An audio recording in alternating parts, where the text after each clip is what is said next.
गणपती बाप्पा मोरया। आज अतिशय आनंदाने गणेश भक्तांच्या प्रयत्नांना यश मिळालं। पीओपी वरची बंदी जी पूर्वी घातली होती ती न्यायालयाकडनं राज्य सरकारने सोडवून घेतली।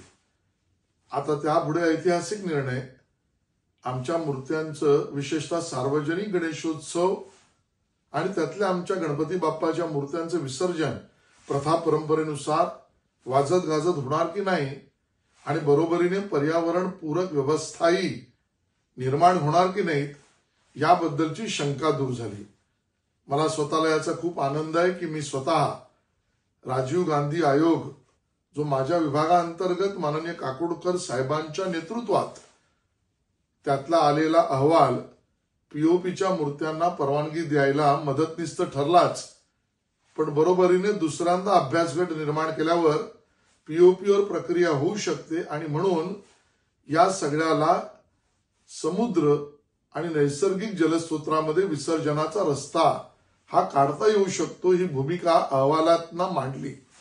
माननीय मुख्यमंत्री देवेंद्रजींचे मी धन्यवाद देतो। त्यांनी या विषयात बैठक घेतली आणि संबंधित सर्व खात्यातले अधिकारी यांच्या प्रयत्नाने आता आपला गणपती बाप्पा पर्यावरण पूरक राहीलच आणि प्रथा परंपरेत उत्साहामध्ये सर्व सार्वजनिक गणेशोत्सवांच्या विसर्जनाची धूम ही राज्य महोत्सव म्हणून आता पूर्ण जगभर होतीच, ती अजून वाढेल। मला या ठिकाणी नमूद करायचंय, अगोदरच्या सरकारच्या काळात कोविडच्या काळामध्ये गणपती बसूच नये अशी व्यवस्था तत्कालीन मुख्यमंत्री उद्धवजींनी केली। एक प्रकारची ती बंदीच मांडता येईल। त्या अगोदरच्या काळात पीओपीच्या बाबतीत गैरसमज करून चुकीच्या आधारावर सीपीसीबीच्या गाईडलाईनवर न्यायालयाचे आदेश आले। म्हणजे काँग्रेसच्या काळात एकंदरीत या सणावर नख लावण्याचे काम झालं।